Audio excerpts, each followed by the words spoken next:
ನಮ್ಮೆಲ್ಲರ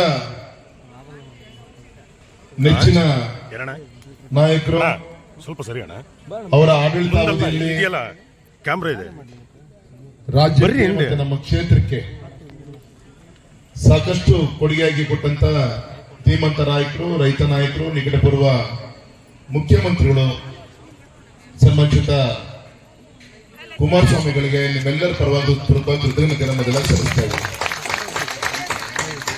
ಜೆಡಿಎಸ್ ಜಿಲ್ಲಾಧ್ಯಕ್ಷರಂತ ಸನ್ಮಾನಿತ ಕಳದಾಳ್ ಗೋಪಾಲ್ಜಿ ಅವರೇ, ಕಾರ್ಯಾಧ್ಯಕ್ಷರಂತ ರಾಮಕೃಷ್ಣಪ್ಪನವರೇ, ಸೋದರಿ ಶಾರದಾ ಪುರ್ನಾಯ್ಕರವರೇ, ನಮ್ಮ ಭದ್ರಾವತಿಯ ಮಹಿಳಾ ಮುಖಂಡರಂತ ಶಾರದಾ ಅಪ್ಪಾಜಿಗೌಡ್ರವರೇ, ಕೇವಲ 2,000 ಓಟಲ್ಲಿ ಮಾತ್ರ ತನ್ನ ಸ್ಥಾನವನ್ನ ಕಳ್ಕೊಂಡ್ರಿಲ್ಲ ಅಂದ್ರೆ ಅವ್ರನ್ನು ಕೂಡ ಶಾಸಕರಾಗಿ ನೋಡುವಂತ ಒಂದು ಭಾಗ್ಯ ನಮ್ಮ ಭದ್ರಾವತಿಗಿತ್ತು.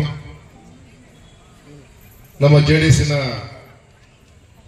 ನಗರ ಅಧ್ಯಕ್ಷ ದೀಪಕ್ ಸಿಂಗ್ ಅವರೇ, ಗೌರವಂತ ಪ್ರಸನ್ನ ಕುಮಾರ್ ಅವರೇ, ಸನ್ಮಾನಿತ ಕೃಷ್ಣಮೂರ್ತಿ ಅವರೇ, ಬೊಮ್ಮನಕಟ್ಟೆ ಮಂಜು ಅವರೇ, ಪ್ರಚಾರ ಸಮಿತಿಯ ಅಧ್ಯಕ್ಷ ಸಿದ್ದಪ್ಪನವರೇ, ಮಹಿಳಾ ಮೋರ್ಚಾದ ಜಿಲ್ಲಾ ಅಧ್ಯಕ್ಷ ಶ್ರೀಮತಿ ಗೀತಾ ಸತೀಶ್ ಅವರೇ, ನಮ್ಮ ಶಿಕಾರಿಪುರ ಯಡಿಯೂರಪ್ಪ ರಾಜಕೀಯ ಜನ್ಮ ಕೊಟ್ಟಿದ್ದು ಅಲ್ಲಿ ಜೆಡಿಎಸ್ ಅಧ್ಯಕ್ಷ ತಪ್ಪಾಗುತ್ತೆ, ನಮ್ಮ ಬೆಂಕಿ ಯೋಗೀಶ್ ಅವರೇ, ರಾಜ್ಯ ಕಾರ್ಯದರ್ಶಿ ಹೀರಾ ನಾಯಕರೇ, ಸಂಜಯ್ ಅವರೇ, ಮಧುಕುಮಾರ್ ಅವರೇ, ಬಂದಂತೆ ಎಲ್ಲ ಆತ್ಮೀಯ ವೇದಿಕೆ ಮೇಲೆ ಆಸಕ್ತ ಎಲ್ಲ ಗೌರವಂತ ಎಲ್ಲ ಹಿರಿಯರೇ, ಬಂದಂತೆಲ್ಲ ಆತ್ಮೀಯ ಸಜ್ಜನ ಬಂಧು ಭಗಿನಿಯರೇ, ಪತ್ರಿಕಾ ಮಾಧ್ಯಮದ ಸ್ನೇಹಿತರೆ, ಯಾವುದೋ ಒಂದು ಪೂರ್ವ ಜನ್ಮದ ಒಂದು ಪುಣ್ಯದ ಫಲ. ನಾನಿವತ್ತು ಇನ್ನೊಂದು ಮನೆಗೆ ಬಂದಿದ್ದೀನಿ, ಅಂದ್ರೆ ಜೆಡಿಎಸ್ ಮನೆಗೆ ಬಂದಿದ್ರು ಕೂಡ ಎಲ್ಲೋ ಒಂದ್ ಕಡೆಗೆ ನನ್ನ ಮನೆಗೆ ಬಂದಿದೆ ಅನ್ನುವಂತ ಒಂದು ಭಾವನೆ ನನಗೆ ಮೂಡ್ತಾ ಇದೆ. ಆ ರೀತಿಯಂತ ಒಂದು ಪ್ರೀತಿಯನ್ನ ಕೊಟ್ಟು ತಾವೆಲ್ಲರೂ ಕೂಡ ಸೇರಿ ಕಳೆದ ಒಂದು ತಿಂಗಳಿಂದ ಕುಮಾರನಿಗೆ ಗೌರವನ ತರಬೇಕು, ಕಾಂಗ್ರೆಸ್ ಇತರ ಶಕ್ತಿಗಳು ಒಂದಾಗಬೇಕು ಅಂತ ಹೇಳಿ ಮೋದಿಜಿಯವರು ಸಂಕಲ್ಪವನ್ನು ಮಾಡಿದಾಗ ಅದಕ್ಕೆ ಆಶೀರ್ವಾದ ಮಾಡಿದಂತ ಗೌರವಿತ ನಮ್ಮೆಲ್ಲರ ಹಿರಿಯರಂತ ದೇವೇಗೌಡಜಿ ಅವರಿಗೆ ಗೌರವ ತರಬೇಕು ಅಂತ ಹೇಳಿ ಹಗಲು ರಾತ್ರಿ ತಾವೆಲ್ಲರೂ ಕೂಡ ಕೆಲಸವನ್ನ ಮಾಡ್ತಾ ಇದ್ದೀರಿ. ಈ ಸಂದರ್ಭದಲ್ಲಿ ಇಷ್ಟು ಮಾತ್ರ ನಾನು ಹೇಳಲಿಕ್ಕೆ ಇಚ್ಛೆ ಪಡ್ತೇನೆ. ನನಗಿನ್ನೂ ಕೂಡ ನೆನಪಿದೆ, 2ನೇ ಕ್ಲಾಸು 3ನೇ ಕ್ಲಾಸು ಶಿಕಾರಿಪುರದಲ್ಲಿ ಒಂದ್ಸತಿ ಯಡಿಯೂರಪ್ಪನವ್ರ ಮೇಲೆ ಮಾನಕೃತವಾದಂತ ಒಂದು ಹಲ್ಲೆ ನಡೀತು. ಮೆಗನ್ ಹಾಸ್ಪಿಟ್ಲಿಗೆ ಅಡ್ಮಿಟ್ ಆದಾಗ ಅವತ್ತು ಪೂಜ್ಯ ದೇವೇಗೌಡಜಿ ಅವರು ಜನತಾ ಪರ್ವದ ಹಿರಿಯರಾಗಿ ಒಬ್ಬ ಯಡಿಯೂರಪ್ಪನವ್ರು ಹೊಡ್ತಾ ಬಿದ್ದಿ ಅಂತ ಹೇಳಿ ಮೆಗನ್ ಹಾಸ್ಪಿಟ್ಲಿಗೆ ಬಂದು ನೋಡ್ಕೊಂಡು ಹೋದಂತ ಒಂದು ದೃಶ್ಯ ನನಗಿನ್ನೂ ಕೂಡ ನೆನಪಿದೆ. ನಮ್ಮ ಮನೆಯ 5 ಜನ ಮಕ್ಕಳು ನಾವು ಅಲ್ಲಿ ನಿಂತ್ಕೊಂಡಿದ್ವಿ ಆ ಸಂದರ್ಭದಲ್ಲಿ. ಅದಾದ್ಮೇಲೆ ಮೊನ್ನೆ ನಡೆದಂತ ವಿಧಾನಸಭೆಯ ಯಡಿಯೂರಪ್ಪನವರ ಕೊನೆಯ ಭಾಷಣ, ಚುನಾವಣಾ ರಾಜಕಾರಣದಿಂದ ನಿವೃತ್ತಿಯಾಗಿ ವಿಧಾನಸಭೆ ಕೊನೆಯ ಭಾಷಣದಲ್ಲಿ ಅವ್ರು ನೆನೆಸಿಕೊಂಡಂತ 2 ಮಹನೀಯರು, ಒಂದು ಸನ್ಮಾನಿಸಿದ ನರೇಂದ್ರ ಮೋದಿಜಿಯವರು, ಇನ್ನೊಂದು ಗೌರವಿತ ದೇವೇಗೌಡಜಿ ಅವರ ಹೆಸರನ್ನ ನೆನೆಸಿಕೊಂಡು ವಿಧಾನಸಭೆ ಅವ್ರ ಕೊನೆಯ ಭಾಷಣವನ್ನ ಮಾಡಿದ್ದು ನಮ್ಗೆಲ್ಲರೂ ಕೂಡ ಗೊತ್ತಂತ ವಿಚಾರ. ಅಂದ್ರೆ ಈ ರೀತಿ ನಮ್ಮ ತಂದೆಯವರ ಜೀವನದಲ್ಲಿ, ನಮ್ಮೆಲ್ಲರ ಒಂದು ಜೀವನದಲ್ಲಿ ಗೌರವ ದೇವೇಗೌಡರು ಪ್ರತ್ಯಕ್ಷವಾಗಿ ಪರೋಕ್ಷವಾಗಿ ನಮಗೂ ಕೂಡ ಒಂದು ರೋಲ್ ಮಾಡೆಲ್ ಆಗಿ ರೈತ ಪರವಾದಂತ ಶೋಷಿತ ಪೀಡಿತ ಸಮಾಜದ ಪರವಾಗಿ ತೆಗೆದುಕೊಂಡ ನಿಲುವುಗಳೇನಿದೆ ನಮ್ಮೇಲೂ ಕೂಡ ಅಷ್ಟೇ ಅವರ ಆಶೀರ್ವಾದ ಪರಿಣಾಮ ನಮ್ಮೇಲೂ ಕೂಡ ಇದೆ. ಇಷ್ಟು ಮಾತ್ರ ಹೇಳ್ತೇನೆ, ಕುಮಾರಸ್ವಾಮಿಗಳಿಗೆ ನನ್ನ ವಿನಂತಿ, ಇವತ್ತು ಒಳ್ಳೆ ರೀತಿಯಂತ ನಿಮ್ಮ ಆದೇಶ ಪ್ರಕಾರ ಇವತ್ತು ಕ್ಷೇತ್ರದಲ್ಲಿ ಕೆಲಸವನ್ನ ಮಾಡ್ತಾ ಇದ್ದಾರೆ. ಮುಂದೂ ಕೂಡ ಈ ಪ್ರೀತಿಯನ್ನ ಉಳಿಸ್ಕೊಂಡು ಬೆಳೆಸ್ಕೊಂಡಂತ ಕಾರ್ಯವನ್ನ ನಿಮ್ ರಾಘಣ್ಣನ ಜೊತೆಗೆ ಇದ್ದು ತೆಗೆದುಕೊಂಡಂತ ಕೆಲಸ ಕೂಡ ಮಾಡ್ತೀನಿ ಅಂತ ಈ ಸಂದರ್ಭದಲ್ಲಿ ವೇದಿಕೆ ಮುಖಾಂತರ ಹೇಳ್ತಾ, ಇವತ್ತು ಇಷ್ಟು ವರ್ಷಕ್ಕೆ ತಾವೆಲ್ಲ ಕೂಡ ಬಂದಿರಿ.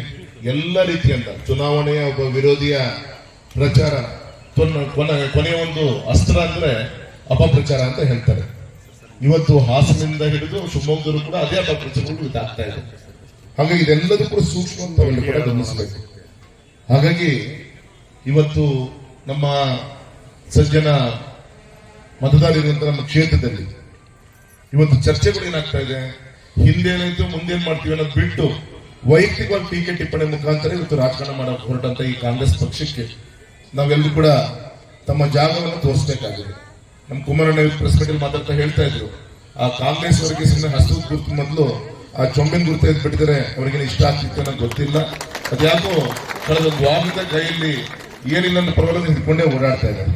ಈ ರಾಜ್ಯ ಜನರಿಗೆ ಕೊಟ್ಟಿದ್ದಕ್ಕೆ ಇವತ್ತು ಅಧಿಕೃತವಾದಂತ ವಿರೋಧ ಪಕ್ಷದ ನಾಯಕನ ಸ್ಥಾನ ಕೂಡ ಕಳ್ಕೊಂಡು ಪಾರ್ಲಿಮೆಂಟ್ ಅಲ್ಲಿ ಬರುವಂತ ದಿನದಲ್ಲಿ ಪಬ್ಲಿಕ್ ಗ್ಯಾಲರಿ ಕೂಡ ಸ್ಥಿತಿ ಬಂದು ಕೂಡ ಆಕ್ಷೇಪ ಪಡಬೇಕಾಗಿಲ್ಲ ತಾಯಿ. ಹಾಗಾಗಿ ಭವಿಷ್ಯ ಇರೋದು ಮೋದಿಜಿಯವರ ನೇತೃತ್ವ, ದೇವೇಗೌಡರ ನೇತೃತ್ವದಲ್ಲಿ ನಮ್ಮ ಶೋಷಿತ ಪೀಡಿತ ಸಮಾಜಕ್ಕೆ ಏನೇನು ಆಗ್ಬೇಕು ಆ ಕೆಲಸಗಳು ಬರುವಂತದಲ್ಲಿ ಕೇಂದ್ರ ಸರ್ಕಾರ ನಮ್ದೇ ಇದೆ. ರಾಜ್ಯದಲ್ಲೂ ಕೂಡ ಆದಷ್ಟು ಬೇಗ ಸಮ್ಮಿಶ್ರ ಸರ್ಕಾರವನ್ನ ನೋಡುವಂತ ಒಂದು ದಿನಗಳು ದೂರ ಇಲ್ಲ ಅಂತ ಈ ಸಂದರ್ಭದಲ್ಲಿ ಹೇಳ್ತೇನೆ. ಒಟ್ಟಾಗಿ ಒಂದಾಗಿ ಕ್ಷೇತ್ರದ ನಿಮ್ಮೆಲ್ಲರ ಕನಸೇನಿದೆ ನನಸ್ಕೊಳ್ಳುವಂತ ಕೆಲಸವನ್ನ ನಾವೆಲ್ಲ ಸೇರಿ ಮಾಡೋಣ ಅಂತ ವಿನಂತಿ ಮಾಡ್ಕೊಂತ ನಾನು ಯಾವಾಗ ಕೂಡ ತಮಾಷೆ ಮಾಡ್ತಾ ಇರ್ತೀನಿ. MP ಅಂದ್ರೆ member of parliament, member of panchayat ಅಂತ ಹೇಳ್ತಾ ಇರ್ತೀನಿ. ನಿಮ್ ರಾಘಣ್ಣ ಮೆಂಬರ್ ಆಫ್ ಪಂಚಾಯತ್ ಅಂದ್ರೆ ಒಬ್ಬ ಗ್ರಾಮ ಪಂಚಾಯತಿಯ ಸದಸ್ಯನ ರೀತಿಯಲ್ಲೇ ಶಿವಮೊಗ್ಗದಲ್ಲಿದ್ದು ಇಡೀ ಶಿವಮೊಗ್ಗ ಕ್ಷೇತ್ರದ ಸರ್ವಾಂಗೀಣ ಅಭಿವೃದ್ಧಿಗೆ ಯಾರೇ ಬೆಳಗ್ಗೆ ಎಷ್ಟೊತ್ತಿಗೆ ಬರಲಿ, ಒಂದು ದೇವ ಪೂಜೆ ತಪ್ಪು ಹೋಗುದು, ಅರೆ ಬಡವರು ಕಣ್ಣೀರು ಒರೆಸುವಂತ ಕೆಲಸನ ಯಾವತ್ತೂ ಕೂಡ ತಪ್ಪಿಸಿಲ್ಲ. ಆ ರೀತಿ ಪ್ರಾಮಾಣಿಕ ಕೆಲಸ ಮಾಡ್ಕೊಂಡಿದ್ದೀನಿ. ದಯಮಾಡಿ ನಿಮ್ಮೆಲ್ಲರ ಒಂದು ಆಶೀರ್ವಾದ ಇರಬೇಕು ಅಂತೇಳಿ ಕೈ ಮುಗಿದು ವಿನಂತಿ ಮಾಡ್ತಾ, ನಾಳೆಯಿಂದ ನಮ್ಮ ಮನೆ ನಮ್ಮ ಬೂತನ್ನು ಬಿಟ್ಟು ಎಲ್ಲೂ ಹೋಗೋದು ಬೇಡ. ನಾವು ಇಲ್ಲದಂತ ಸಂದರ್ಭದಲ್ಲಿ ಮನೆ ಬೆಂಕಿ ಹಚ್ಚಿ ಹೋಗುವಂತ ಜನಗಳು ಇವತ್ತು ಹೆಚ್ಚಿಗಿರುವಂತ ಈ ಸಂದರ್ಭದಲ್ಲಿ ನಮ್ಮ ಬೂತನ್ನು ನಾವು ಕಾಯ್ಕೊಳ್ಳೋಣ. ಮನೆಗೆ ಊರ್ ಗೆಲ್ಲು ಅಂತ ಹೇಳ್ತಾರೆ ತಾಯಿ. ಓಟಿಗೆ ಚುಮ್ಮೋದಲ್ಲಿ ಸಿಗಲ್ಲ. ನಾವು ಹೊಸ ಮಟ್ಟ ನಮ್ಮ ಮನೆಯಲ್ಲಿ, ನಮ್ಮ ಅಕ್ಕಪಕ್ಕದ ಮನೆಯಲ್ಲಿ, ನಮ್ಮ ಬೂತಲ್ಲಿ. ಹಾಗಾಗಿ ಕೈ ಮುಗಿದು ವಿನಂತಿ ಮಾಡಿಕೊಂಡು ದಯಮಾಡಿ ಇವತ್ತು ಅಧಿಕೃತವಾಗಿ ಕುಮಾರಣ್ಣನ ನೇತೃತ್ವದಲ್ಲಿ ಹೇಗೆ ಗಂಡು ಹೆಣ್ಣು ಸಂಬಂಧ ಇದ್ದಾಗ ವೀಳಿ ಅಂತ ಕೊಡ್ತಿರ್ತಾನೆ, ಅಡಿಕೆ ಎಲೆ ಇಟ್ಟು, ಹಾಗಾಗಿ ಕುಮಾರಣ್ಣ ಅಧಿಕೃತವಾಗಿ ನಮ್ಮ ಶಿವಮೊಗ್ಗ ಕ್ಷೇತ್ರಕ್ಕೆ ವೀಳಿಯನ್ನು ಕೊಟ್ಟು ನಿಮ್ಮ ಸಹೋದರ ನಿಮ್ಮ ರಾಘಣ್ಣನ ಆಶೀರ್ವಾದ ಮಾಡಿ ಅಂತ ಸಮಯವನ್ನು ಕೊಟ್ಟು ಬಂದಿದ್ದಾರೆ. ರಾತ್ರಿ 2 ಗಂಟೆ ಅವರು ಬಂದಾಗ ಸ್ವತಃ ಅಭ್ಯರ್ಥಿ ಮಾರದಿನ ಬೆಳಗಿಂದ ಮತ್ತೆ ಪ್ರಚಾರ ಶುರು ಮಾಡಿದ್ದಾರೆ. ಈ ರೀತಿಯಂತ ಒಬ್ಬ ಧೀಮಂತ ನಾಯಕರನ್ನ ಪಡೆದುಕೊಂಡಂತ ಜಾತ್ಯತೀತ ಜನತಾದಳ ತಾವೇ ಒಂದು ಪುಣ್ಯವಂತರು ಅಂತ ಈ ಸಂದರ್ಭದಲ್ಲಿ ಹೇಳ್ತಾ ಮತ್ತೊಮ್ಮೆ ವೇದಿಕೆ ಮೇಲೆ ಎಲ್ಲ ಹಿರಿಯರಿಗೆ ಕೃತಜ್ಞತೆ ಸಲ್ಲಿಸಿ ನನ್ನ ಮಾತು ಮುಗಿಸ್ತೀನಿ. ನಮಸ್ಕಾರ.